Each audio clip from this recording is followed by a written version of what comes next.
Hey, what's up guys, it's Destery. So like I've done the last couple of years, today's video is going to be my 2016 in review. And if you've never watched one of these videos, basically what I do is I read a post that I put up on Tumblr a couple of days ago, basically talking about my last year and all my achievements that I've had. And then I try to follow it up with something that I'd want to see done this year. So without further ado, here is my 2016 in review.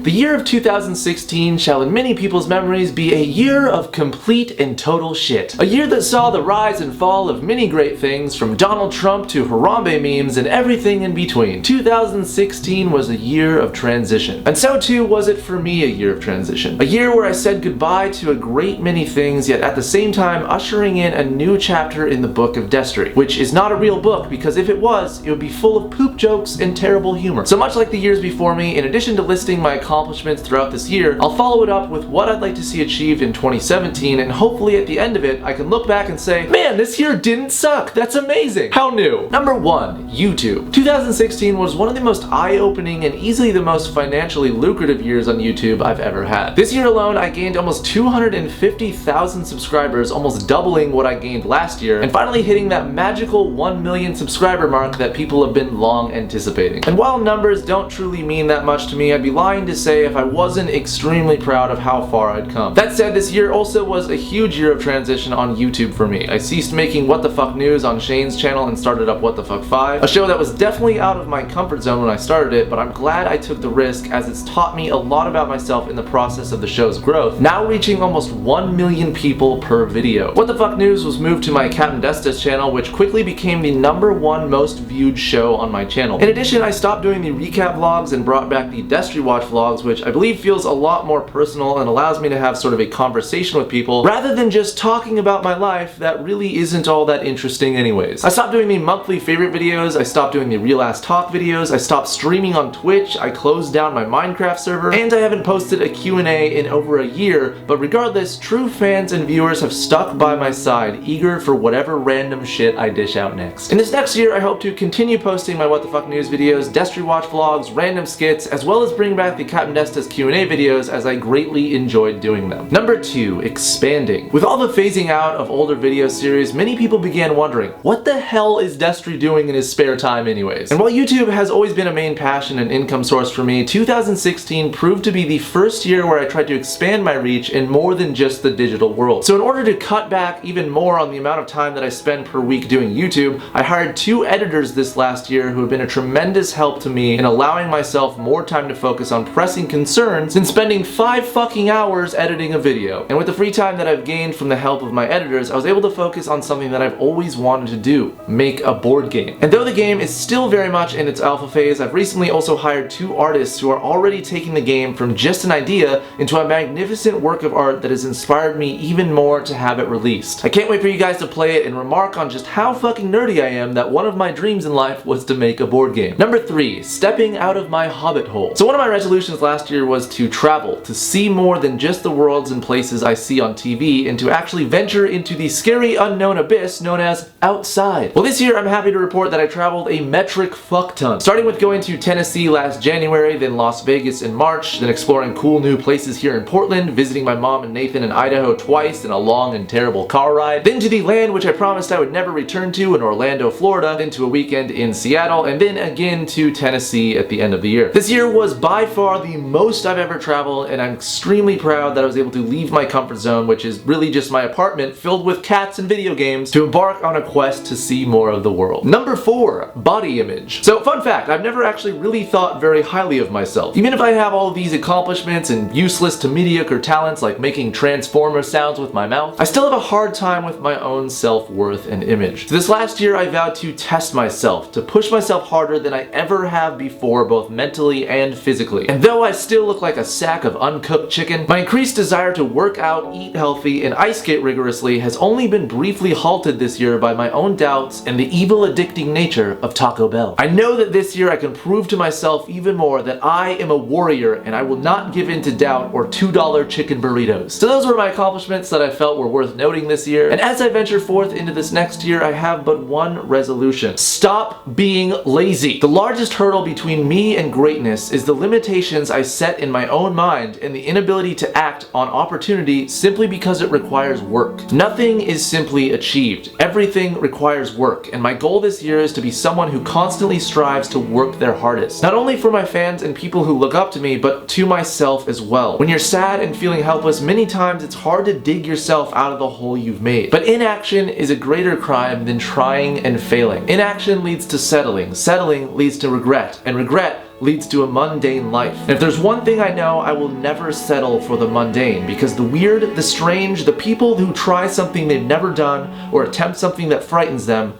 those are the people who change the world. So that is my 2016 in review. Hopefully you guys enjoyed this video. Also guys, make sure to leave in the comments down below any resolutions that you guys have this year, and when we do this video next year, hopefully you can look back on those resolutions and be like, yeah, I did that this year. Also, if you did like this video, make sure to give it a like and also subscribe to this channel, as I will be making videos every single week. That's also something I'm trying to work on this next year, by the way, is trying to get my upload schedule back on track, because I try to make videos every single week, but just sometimes I'm like, I don't know what to do this week, I'm fucking lazy. And it's also, a lot of the time, like, you know, because I'm making videos on Shane's channel, it's kind of hard to upload shit on mine as well, just because it's really exhausting. You'd be surprised how fucking exhausting making videos is. That said guys, I will see you next time. Fuck you 2016, and fair winds.